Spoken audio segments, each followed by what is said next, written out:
고난 중에도 쉼이 필요하다의 제목으로 하나님 말씀 전하겠습니다.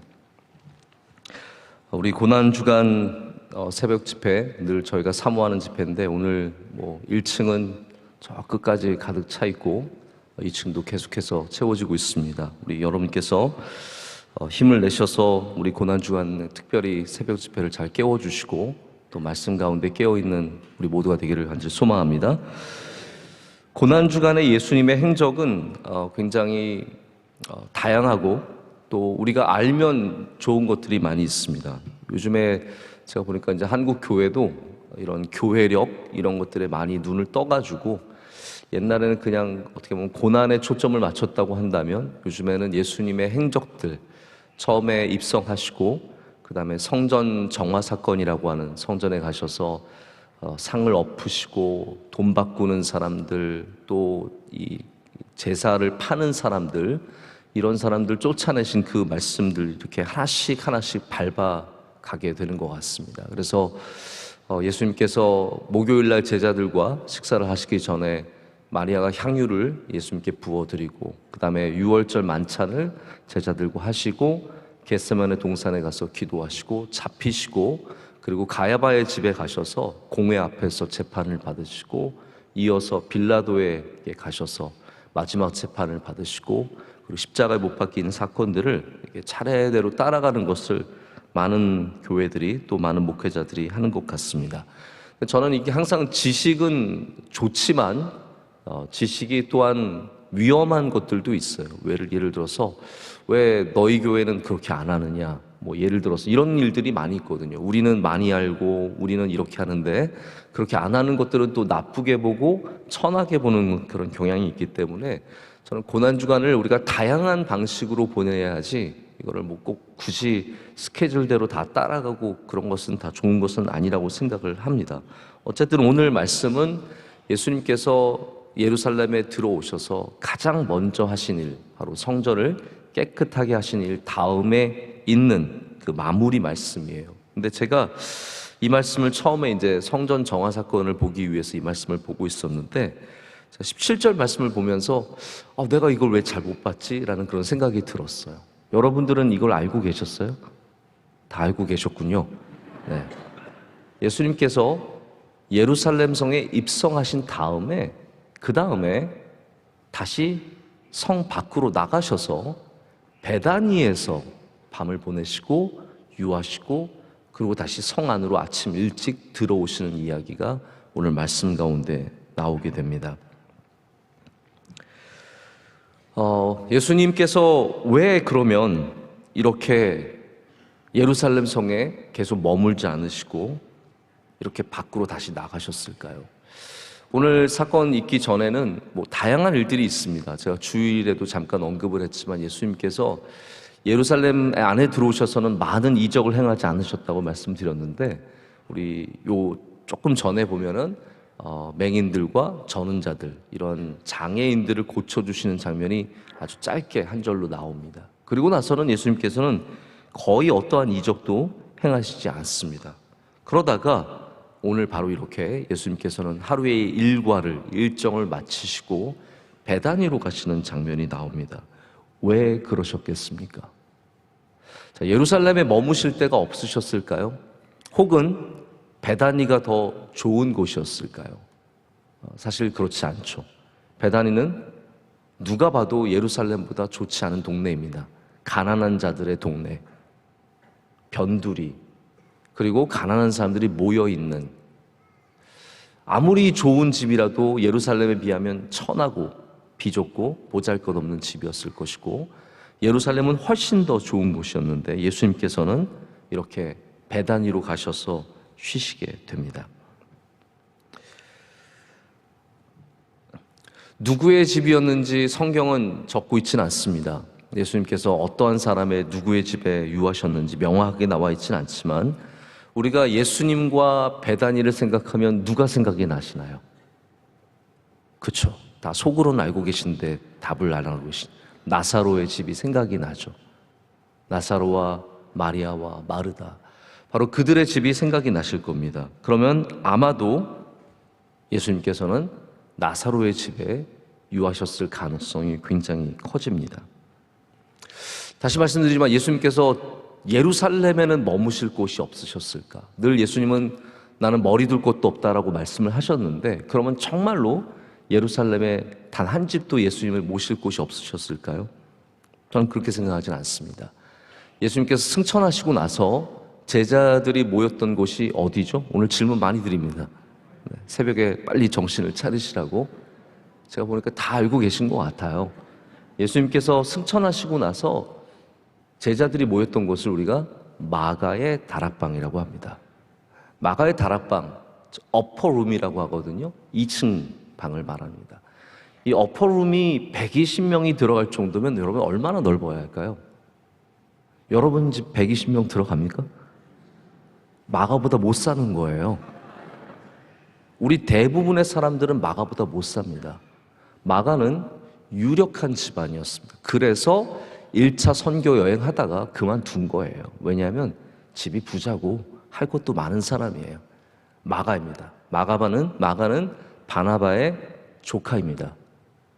바나바는 예루살렘에 충성된 종이었고 교회를 위해서 자기의 전 재산을 내놓았던 굉장한 유지였습니다. 다시 말씀드리자면 물론 바나바가 구브로 출신이기 때문에 집은 원래 다른 곳이지만 이 예루살렘에 집을 갖고 있는 유력한 집안들이 예수님의 제자였습니다. 자, 그러면 예루살렘에 머무실 곳이 없으셔서 마가가 없어서 바나바를 몰라서 예수님께서 베다니로 가셨겠냐는 말이죠. 아니라는 것이죠. 그럼 왜 예수님께서 베다니로 가셨을까요? 오늘 그걸 좀 생각을 해봤으면 좋겠습니다. 고난 중에, 고난을 예비하시고 준비하시는 중에 예수님께서는 그 마지막 시간들을 의미 있게 보내기를 원하셨습니다. 예수님은 지금 시간이 오는 걸 아세요. 그 잔이 예수님 앞으로 다가오는 것을 알고 계십니다. 그 가운데 예수님께서는 그 마지막 시간을 가장 사랑하는 사람들과 가장 가까운 사람들과 가장 힘이 되는 사람들과 보내기를 원하셨습니다. 만약 내게 주어진 시간이 일주일이라면 어디서 누구와 제가 시간을 보내기를 원하겠습니까? 좋은 곳에 가서 맛있는 거 먹으면서 화려한 곳에서 밤새도록 술을 마시면서 호화스럽게 보내면 정말 마지막 일주일을 잘 보내는 것일까요? 우리가 만약에 마지막 시간이 우리에게 주어진다면 아마 대부분의 사람들은 사랑하는 사람들과 가장 보고 싶은 사람들과 시간을 보내고 싶지 않을까라는 생각을 해보게 되었습니다. 코로나 때 가장 어려운 것 중에 하나가, 저는 한국에서는 코로나 사망자가 별로 많지 않았죠. 그러나 미국 같은 경우에는 정말 수십만 명의 사람들이 코로나로 인해서 사망을 했는데, 그분들 마지막을 보면 너무 안타까웠던 것들이 마지막에 함께 할 수 없었어요. 지금 아버지가, 어머니가 내 아들이, 딸이 죽고 있는데 거길 들어가 보지 못하는 겁니다. 저 멀리서 전화로 마지막으로 인사를 하고, 이게 너무 제일 가슴 아픈 장면들이 그런 장면이었습니다. 예수님께서는 이 마지막의 시간에 가장 귀한 시간, 가장 복된 시간을 정말로 사랑하고 정말로 아끼는 사람들과 함께 보내기를 원하셨고, 그것이 바로 베다니로 가신 이유였습니다. 예루살렘은 그 당시에 이스라엘에서 가장 힘 있는 사람들이 모여있고 가장 화려한 곳이었지만 정작 밤이 되자 예수님은 거기서 쉼을 찾으실 수 없으셨습니다. 화려하다고 힘 있는 사람들과 있다고 해서 우리가 쉼을 얻는 것은 아닙니다. 고난 중에, 어려움 중에 우리에게 정말로 힘을 주는 것은 화려함이나 힘이 아니라 사랑입니다. 사랑입니다. 정말 우리가 어려울 때, 눈물 날 때 우리를 위로할 수 있는 것은 화려함이 아니라, 그리고 잘 나가는 사람들이 아니라 나를 가장 사랑하는 사람, 바로 그 사람이 나에게 힘이 되고 위로가 되는 것을 우리는 잘 알고 있습니다. 저도 이제 유학생활 마친 지가 꽤 됐습니다. 그런데 유학생활 중에 가끔 방학을 맞아서 집에 들어오면, 제가 대학교 때입니다. 그 당시에는 비행기 값, 저는 너무 그게 크게 보여서 도저히 집에 이렇게 자주 못 오겠더라고요. 그래서 1년에 한 번 올까 말까 못 오는 경우도 많았는데요. 여름이 되면은 주로 이제 서머스쿨 다니고 또 아르바이트해서 좀 학비 조금 보태려고 노력을 하고 그렇게 보냈습니다. 그러다가 이제 가끔 기회가 돼서 방학에 들어오면 젊은 21살짜리 남자애가 뭘 하겠습니까? 아, 저 그때가 있었네요. 21살. 아, 22살. 좋았었는데. 그때 들어오면 제가 뭐 하겠어요? 친구들 만나느라 바쁘고, 교회에서 살고, 뭐, 집에 늦게 들어가고, 지금 생각해보면 참 지혜롭지 못했던 것 같아요. 그러다가 나중에 제가 한 3학년 그쯤에 제가 깨달은 게 있어요. 아, 내가 안 만나도 되는 사람인데, 그냥 오랜만에 한국에 왔다고 그냥 다 만나자고 하니까 다 만나다 보니까 정작 시간을 보내야 하는 우리 부모님과 우리 가족과는 많은 시간을 보내지 못한 거예요. 제가 나중에 제가 굉장히 그걸 많이 깨달았어요. 그다음부터는 제가 갖는 생각이 안 만나도 되면 만나지 말자. 굳이 모든 사람 다 만날 필요 없다. 정말로 중요한 사람들을 만나야 되고 내가 정말 아껴야 하는 사람들과 시간을 보내야 되고 내게 가장 소중한 사람들과 시간을 보내는 것이 더 귀하다는 것을 많이 생각을 해보게 되었습니다. 다른 사람, 쓸데없는 사람 다 만나면서 정작 부모님은 못 만난다면 여러분 그게 얼마나 어리석은 일이겠습니까? 이번에 저희 친구 목사 한 명이 그 뉴질랜드에서 오클랜드에서 목회를 잘하고 있는데 아버지 목사님께서 소천하시는 바람에 이제 한국에 들어오게 됐어요. 오랜만에 몇 년 만에 한국에 들어왔는데 그 당시만 해도 격리 기간이 정해진 기간이라서 장례를 치른 다음에 다시 격리로 들어가더라고요. 저는 장례 치르면 이제 그다음부터 놔주는 줄 알았는데 급하게 들어와서 장례를 치른 다음에는 다시 격리를 하는데 이 친구가 제가 잠깐 식사를 하느라고 만났는데 그런 얘기를 하더라고요. 자기가 오랫동안 뉴질랜드에 가서 십몇 년 동안 살면서 자기 부모님들과 시간을 많이 보낸 적이 한 번도 없었대요. 그런데 이번에 장례를 마치고 어머니와 함께 7일을 꼬박 격리가 되어서 엄마랑만 딱 시간을 보내는데 너무 좋았다는 거예요. 너무너무 좋았다는 거예요. 엄마와 얘기를 하고 같이 밥을 먹고 눈을 마주보고 그 시간들이 없었다면 정말 자기는 감당할 수 없었을 거라고. 그러면서 그 시간이 참 귀하고 자기가 위로를 받고 힘을 얻는 시간이었다고. 너무 좋았다고. 아마 격리 중에 은혜 받으신 분들 많으실 거예요. 격리 중에 정말 해볼 거 다 하다가 도저히 할 게 없어서 성경책 읽기 시작하고 유튜브 볼 거 다 보다가 지겹고 지겨워서 이제는 명성교회 설교도 한번 들어봐야지.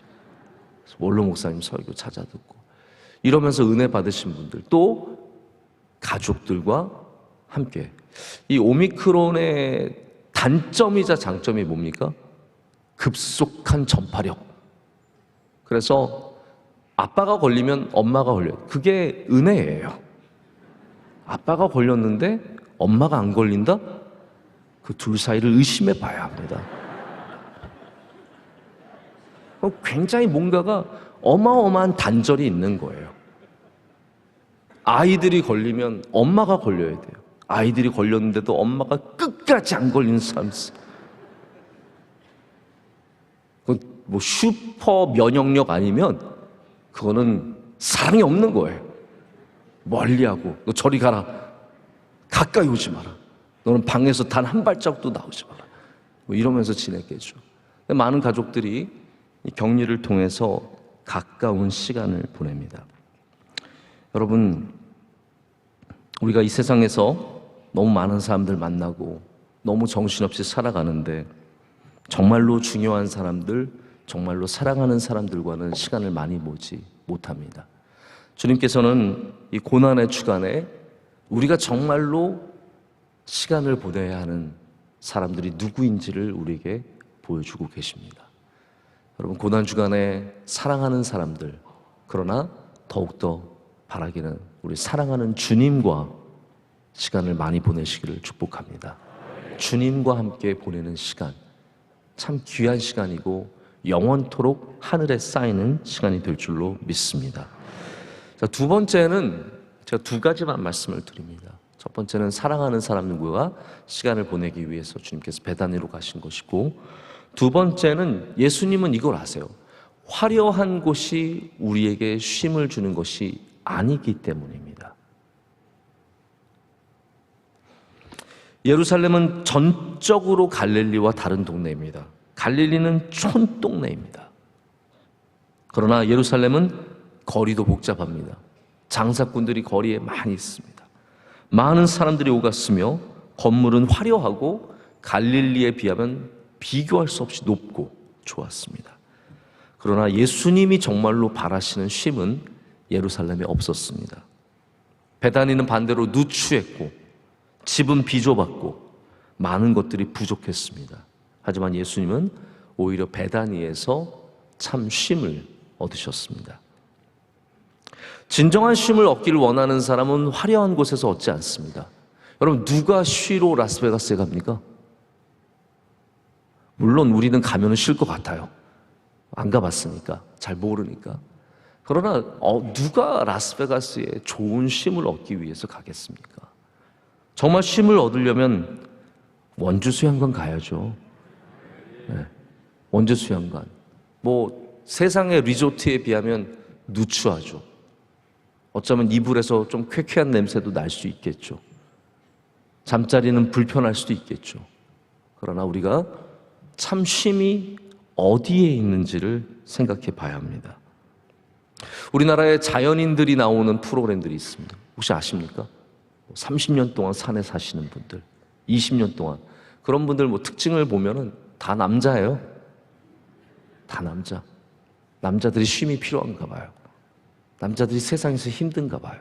그래서 힘들게 연못을 파가지고 거기다 잉어, 또 몸보신은 되게 챙겨요. 그런 분들이 잉어 막 키워가지고 이거 이번에 잡아먹으려고 산에서 좋은 거 따다 혼자서 거기서 그렇게 좋은 거 먹고 뭐 하는지 모르겠어요. 다 정말로 쉼을 얻기를 원하는 사람들은 사실은 아무것도 없는 곳으로, 어떻게 보면 더 누추한 곳으로 들어가게 되어 있습니다. 예수님께서는 화려한 것을 좋아하지 않으셨습니다. 왜냐하면 거기에 쉼이 없는 너무나 중요한 사실을 다 간파하셨기 때문입니다. 대단한 곳에서 쉼을 누리는 것이 아니라 사랑하는 사람과 어쩌면 누추한 곳에서 더 귀한 쉼을 누리신 거죠. 제가 동부에서 한 13년을 살았습니다. 저는 서부에 한 번도 못 살아본 곳이 좀 아쉽긴 한데 동부에서만 13년을 살았는데, 제가 뉴욕에서 가깝게 살지는 않았지만 이제 원로 목사님이 뉴욕에 오시면 제가 곧잘 뉴욕에 가서 원로 목사님과 함께 머물렀던 기억이 있습니다. 근데 원로 목사님이 꼭 뉴욕에 오시면 머무시는 딱 호텔이 한 군데가 있어요. 예나 지금이나 30년 전, 40년 전이나 지금이나 똑같이 머무시는 곳이 있는데, 미국의 뉴욕의 퀸즈의 라구아디아라고 하는 공항이 있습니다. 지금 이름이 바뀌었는데 옛날 뉴욕 아주 유명했던 시장 이름이에요. 라구아리아. 그 앞에 크라운 플라자라고 하는 호텔이 있어요. 우리나라로 따지자면 삼성 호텔, 잘하면 4성 호텔 정도 되는 호텔인데, 제가 보면 늘 거기 제일 평범하고 평범해도 닿지 못하는 그곳에서 항상 거기서 머무시고, 저는 거기가 좋은 데인 줄 알았어요. 저희도 수준이 비슷해가지고 다 원래 저랑 수준이 비슷하세요. 저도 그래서 거기가 저는 제일 좋은 데인 줄 알았어요. 대학생이나 제가 박사학위 할 때도 마찬가지고 저희가 좋은 데 갈 수 있나요? 그래서 늘 거기가 제일 좋은 데인 줄 알았는데, 나중에 좀 제가 머리가 크고 좋은 데 가보니까 거기는 진짜 원로 목사님이 다 좋은 데 모르셔서 가셨겠습니까? 다 아시죠. 그런데 항상 거기에 가셔서 그 호텔에 머무셨던 기억이 너무나 생생합니다. 목사님도 아시는 거죠. 화려하고 좋은 곳에서만 쉼이 있는 것은 아니라는 것을. 거기 비행기 내리는 소리, 콱 뜨는 소리 계속 1분마다 들리고 시끄럽고 불편하지만 항상 거기에 머무시면서 집회 인도하시고 주신 사명을 감당하신 것을 보게 됩니다. 화려한 사람들이, 화려한 장소가, 화려한 호텔이, 화려한 집이 우리에게 쉼을 주는 것이 아닙니다. 오직 우리 참 구주이신 예수 그리스도께서 우리에게 쉼을 주시는 줄로 믿습니다. 교회는 화려한 호텔이 아니죠. 우리는 교회를 화려하게 만들지 않았습니다. 명성교회는 화려한 곳이 없습니다. 교회는 지금도 세상 사람들에게는 매력이 없는 곳입니다. 교회는 지금도 배단위입니다. 교회가 배단이에요. 교회는 화려함도 없고 대단한 것도 없고 세상이 보기에 멋있는 것도 없습니다. 심지어 교인들조차 교회를 매력 없는 곳으로, 누추한 곳으로 여기는 분들도 많이 있습니다.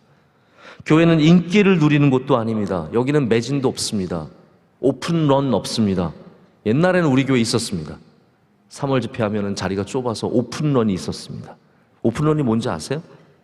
샤넬이나 이런 아주 유명한데 거기에 백화점에 새벽부터 기다려가지고 문 열자마자 뛰어가는 걸 오픈런이라 그래요. 옛날에 명성교회는 문 열면은 내가 먼저 들어가려고 오픈런이 있던 곳입니다. 그러나 지금 교회가 넓어지니까 오픈런도 사라졌습니다. 하지만 여러분, 우리가 고난 중에도 쉼을 얻으려면 베다니로 가야 합니다. 베다니로 가야 합니다.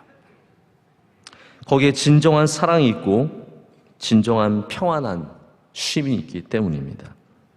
이 고난 주간을 보내면서 우리가 주님처럼 베다니로 나가기를 소망합니다. 이 고난 주간을 보내면서 여러분들 주님께로 가까이 나가시기를 축복합니다. 주님께 참 쉼이 있고 주님께 참 평안이 있고 주님이 주신 참 은혜가 우리를 이 고달픈 삶 속에서도 승리하게 하며 내일을 준비하게 할 줄로 믿습니다. 오늘도 베다니로 가시는 주님과 동행하시는 저와 여러분 되기를 간절히 소망합니다. 우리 함께 통성으로 기도하겠습니다. 주님, 고난주간을 맞았습니다. 이 고난주간 동안 주님의 은혜를 사모하게 하여 주시고 베다니로 가게 하여 주시옵소서. 세상의 화려한 곳, 안 만나도 되는 사람들, 높은 사람들, 귀하고 화려한 아름다운 집들보다 베다니 교회를 더 사모하게 하여 주시고 주님과 만나는 것을 더 사모하게 하여 주시고 거기서 은혜 받게 하여 주시옵소서. 우리 대한민국에 은혜 내려주시고 명성교회와 함께 하여 주시고 부활주일날 하나님 지금까지 교회 나오지 못했던 성도들 다 이곳에 나와서 주님께 아름다운 예배를 올려드리게 하여 주시옵소서. 모든 준비하는 분들에게 성령 충만의 은혜를 내려 주시옵소서. 우리 주여 삼창하고 기도하겠습니다. 주여 주여 주여. 하나님 아버지 감사합니다. 오늘도 주님 불러주시고 주님의 은혜로 함께 하심을 감사합니다. 이 시간 주님 앞에 나올 때 하나님께서 한 명 한 명의 기도를 들어주시고 우리 모든 주의 삶들에게 주께서 축복하여 주셔서 주여 주님을 붙잡아 주시옵소서. 어려움과 환난과 고난 속에 있는 성도들 주님께 나왔을 때 주님께서 들어주셔서 하나님 아버지 그 슬픔의 눈물을 닦아주시고 괴로움에 하나님 무릎을 일으켜 세워주시며 주님 하나님 어렵고 힘든 그 손들을 붙잡아 주실 줄로 믿습니다. 베다니로 나갑니다. 하나님 우리와 동행하여 주시고 은혜 내려주시고 베다니에서 큰 은혜를 사모하게 하여 주시옵소서. 부활절 준비할 때 하나님께서 큰 영광 받아 주시며 준비하는 모든 주의 종들에게 주의 은혜를 더하여 주시며 장중에 붙잡아 주시고 거룩하고 아름다운 예배가 되게 하시되 하나님 아버지 특별히 주님 오랫동안 성전을 찾지 못한 성도들 다 나와서 주님께 아름다운 예배를 드리게 하여 주시옵소서. 주님 영광 받아 주시고 깨어있게 하여 주시오며 고난주간 동안 하나님 새벽 예배가 차고 넘치는 은혜를 허락하여 주시옵소서. 주의 사랑하시는 성도들 하나님께서 그 삶과 가정의 은혜를 내려주셔서 복되게 하여 주시고 모든 삶의 기도 가운데 주께서 들어주시고 응답하시는 은혜가 있게 하여 주시옵소서. 하나님 아버지 감사합니다. 오늘 고난주간 우리 화요일 새벽 예배를 드리게 하심을 감사합니다. 하나님 이 세상의 고달픈 삶 속에서도 베다니로 나온 주의 귀한 자녀들이 여기 있습니다. 하나님 우리 가운데 고난 중에도 쉼을 허락하여 주시옵소서. 예수님처럼 이 땅에서 사랑하는 사람들과 주님이 기뻐하시는 사람들과 교제하게 하여 주시고 예수님처럼 화려한 곳이 아니라 우리의 삶의 자리에서 주님이 주시는 쉼과 은혜를 누리게 하여 주시옵소서. 고난 주간을 지나는 동안에 큰 은혜를 사모하게 하여 주시며 날마다 주님께서 우리를 만나 주시고 은혜를 더하실 줄로 믿습니다. 부활주일을 잘 준비하게 하여 주시고, 하나님 오랫동안 성전을 찾지 못한 분들, 주님 이번 기회에 주님께 나와서 예배하는 은혜가 있게 하여 주시옵소서. 성전이 가득 채워지는 기적을 우리 가운데 베풀어 주시옵소서. 준비하는 모든 준비위원들과 함께하여 주시고 성령의 기름을 부어 주시옵소서. 오늘 예배를 섬긴 주의 종들을 주님께 올려드립니다. 기도하신 집사님의 기도를 흠양하여 주시오며 하나님께서 그와 섬기는 모든 일들 가운데 은혜 내려 주시옵소서. 차량부가 또한 고난주간 동안 열심히 봉사하고 있습니다. 새벽을 깨우는 주의 귀한 종들 한 분 한 분 주의 손으로 붙잡아 주시고 복되게 하여 주시옵소서. 대한민국 위에 은혜 내려주시고 우리 명성교회와 함께하여 주시고 모든 선교사님과 동역하는 자들에게 주님 은혜의 은혜를 더하여 주시옵소서. 원로 목사님을 더 강건하게 붙잡아 주셔서 맡으신 수많은 일들을 넉넉히 감당하게 하여 주시옵소서. 오늘도 주님과 동행한 하루가 될 줄로 믿습니다. 은혜를 내려주시고 성령 충만케 하여 주시옵고, 하나님 우리 절제하며 주님 앞에 아름답게 올려지는 삶이 되게 하여 주시옵소서. 이 모든 것을 주님께 감사함으로 아뢰었고, 이제는 우리 주 예수 그리스도의 크신 은혜와 하나님 아버지의 영원하신 사랑과 성령님의 함께하심이 주님을 붙잡고 배단위로 나가는 주의 모든 사랑하는 성도들에게 이제로부터 영원토록 함께 하시기를 간절히 축원하옵나이다. 아멘.